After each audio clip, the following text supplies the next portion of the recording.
Good morning and welcome to On the Spot News right here on Zimbabwe Daily. Our time is 10:31 and it's time for the news. My name is Yvonne Muchaka. Let us take a look at the news making the headlines. More e-passport registry offices to open. Military running Zim affairs analysts. Zim population surges 16.2%. Government orders arrest of space barons. And in sports, more details emerge regarding Galatasaray's pursuit of Chino Kadewere.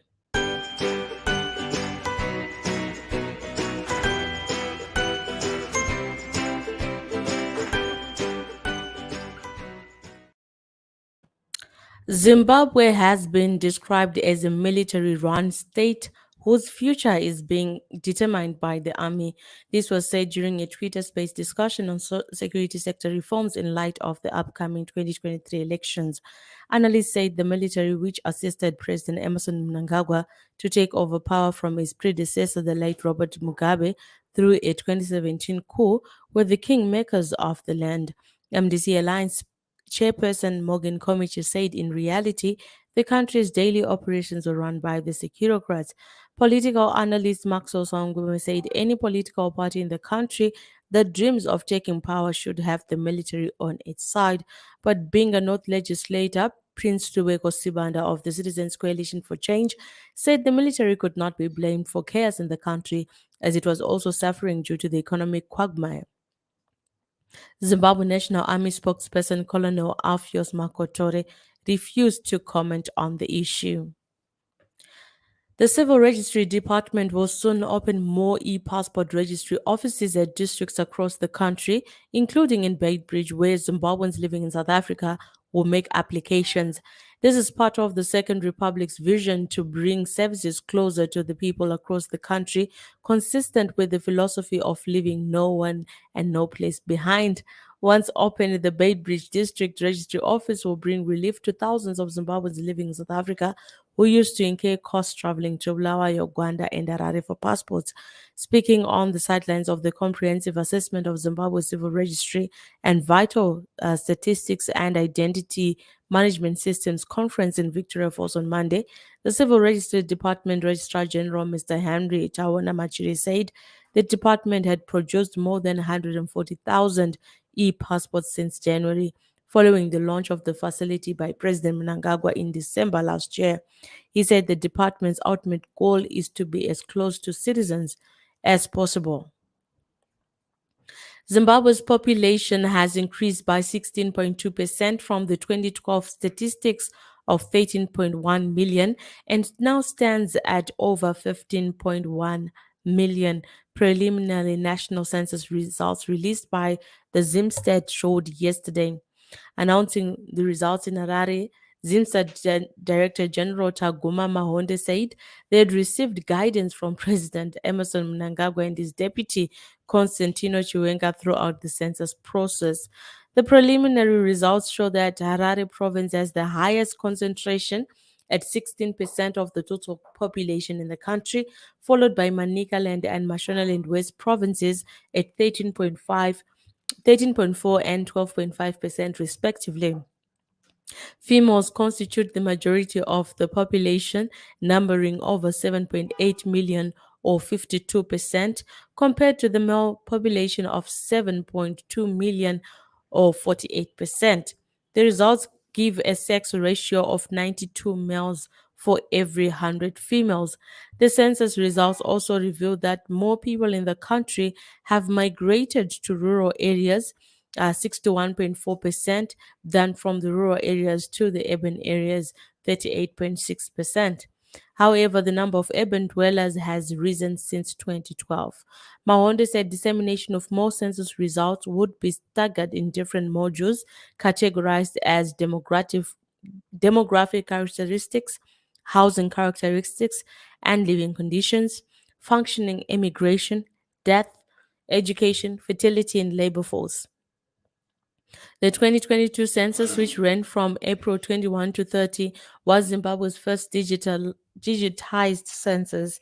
Country representatives of different international organizations that were present during the announcement of the results endorsed the accuracy of the preliminary census results. The local government ministry has urged members of the public to report land barons who are illegally allocating land to home seekers in open spaces and areas designated for public institutions. The ministry made the call after land reserved for construction of schools, police stations, and recreational purposes was allocated to home seekers by leaders of a bogus housing cooperative in Zuarasekwa, Harare. A letter written by a local government ministry official, one M. Sai, says land earmarked for public amenities such as schools was being illegally dished out in Sivarasekwa. He said anyone interested in acquiring stands should apply to the local government ministry and take possession of the land after acquiring a lease agreement from the ministry. Responding to the allegations raised by the ministry, Nehanda Housing Cooperative chairperson Simbamoyo said all the reserved open spaces in question were sold by the cooperative's former leadership without following procedure. Edziwara Sekwa resident Barnabas Sachikunda said space barons were telling people to purchase stands at the open spaces, claiming that the local government ministry would regularize them later. Former Nehanda Housing Cooperative chairperson Andrew Marauka dismissed the allegation, saying that the land earmarked for school was not state land but private land.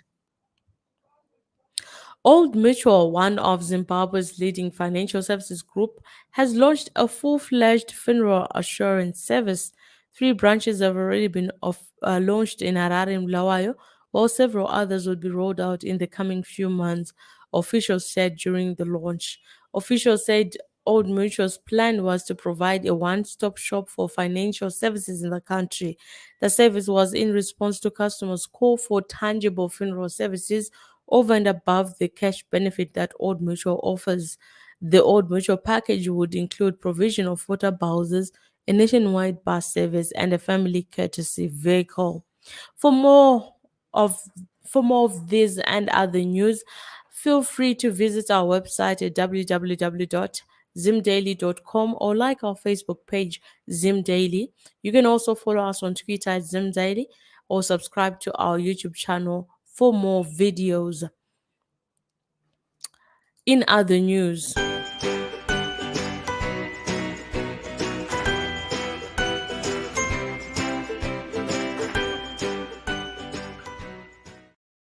a Karoi businessman has been arrested on allegations of manufacturing fake agricultural chemicals over the years, duping farmers in the process. Nevas Mahere of Karoi Farm Center has since appeared before Karoi Magistrates Court after being caught red-handed by the police last Sunday, allegedly making fake chemicals that were meant to be packed in CP Chemicals Zimbabwe packaging. CP Chemicals is a supplier of agrochemicals in Zimbabwe. National Police spokesperson Assistant Commissioner Ponyati could not be immediately reached for a comment, but a police officer privy to the arrest of Mahere, who declined to be named for professional reasons, said he allegedly sold fake chemicals with an Agricura logo. The officer said Mahere has been charged under the Trademark Act. Mahere has another court case in the High Court where he's also being sued by Mori Farming Private Limited on allegations of also selling fake chemicals to the entity. The company incurred a 150,000 US dollar loss after the seedlings failed to germinate. Police have managed to identify the body, which was picked in the early hours of Monday at Gwerumea's Midlands Hotel. ZRP Midlands spokesperson Emmanuel Mahoko said police have identified the body of the deceased as that of a 26-year-old Denzel Trevor Dube. The law enforcers have since instituted murder investigations. He said investigations have since linked the body to an assault case reported by one Samuel Jackson Jacha, aged 29, of Mambo in Gweru. Circumstances are that on Friday, 22 July 2022, at about 20:30 hours, Jacha witnessed four men assaulting another man who had just come out of Panda's Bar, 3rd Street, Gweru Central Business District, using a rubber shambok, empty beer bottles, and a kapi knife. During that night, police attended the scene and arrested four suspects in Gweru. However, the now deceased could not be located that night. The four suspects during the weekend were taken to court, where they were remanded in custody until 26 July 2022, while investigations continued. In the early hours of morning, an informant, Tendai Mafurati 34, reported at Query Central that he had discovered a dead body in a motor vehicle parked in a car park. Hmm. And now, in news beyond our borders, the United Nations Educational, Scientific, and Cultural Organization, UNICEF, has appointed University of Johannesburg Vice Chancellor Professor Chilizi Marwala the new rector of the United Nations University in Tokyo, Japan. Professor Marwala will be the university's seventh rector and will take up his new post from next March. He succeeds Canada's Professor David M. Malone, who has headed the university for the past 9 years. The United Nations University is a global think tank of 13 institutes in 12 countries. It supports efforts to resolve global human development challenges, working closely with other United Nations system organizations and leading research institutions. In entertainment news, in a surprising development, popular music promoter Patson Chimboza, better known as Cheapers, has banned content creators from taking pictures at his shows. In a statement issued on Monday, Cheapers advised content creators who want to record photographic or visual documentation of his music shows to make prior arrangements. Cheapers said content creators were fleecing him and pocketing money out of his promotions company investments. The ban comes ahead of the Soldier Love Commemoration Gala, which Cheapers is organizing. The show is penciled for the 6th of August 2022. And now in sport, more details have emerged regarding Galatasaray's pursuit of Tino Kadewere. The forward was placed on transfer list after falling out of favor at Lyon following Peter Bosz's appointment as the new coach last season. According to reports in Turkey, the availability of the Warriors international put Galatasaray on high alert. The player was recommended to the club by the scouting department. The Super League side started monitoring the player's situation several weeks ago, and the technical team will prepare a report. Kadewere's versatility drew the club's interest as the 26-year-old can play as a central striker or from the wing. Other teams like League One side Brest and Strasbourg have expressed interest in the services of the Warriors forward, while La Liga club Real Valladolid and several unnamed German outfits are also monitoring the player.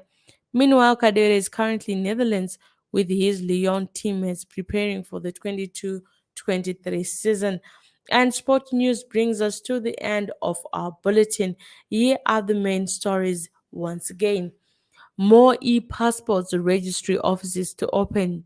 Military running Zim affairs analysts. Zim population surges 16.2%. Government orders arrest of space barons. And in sport, more details have emerged regarding Galatasaray's pursuit of Chino Kadewere. Thank you so much for tuning in to On the Spot News right here on Zimbabwe Daily. Continue to like, share, and also comment on our posts each and every day. Have yourselves a wonderful rest of day.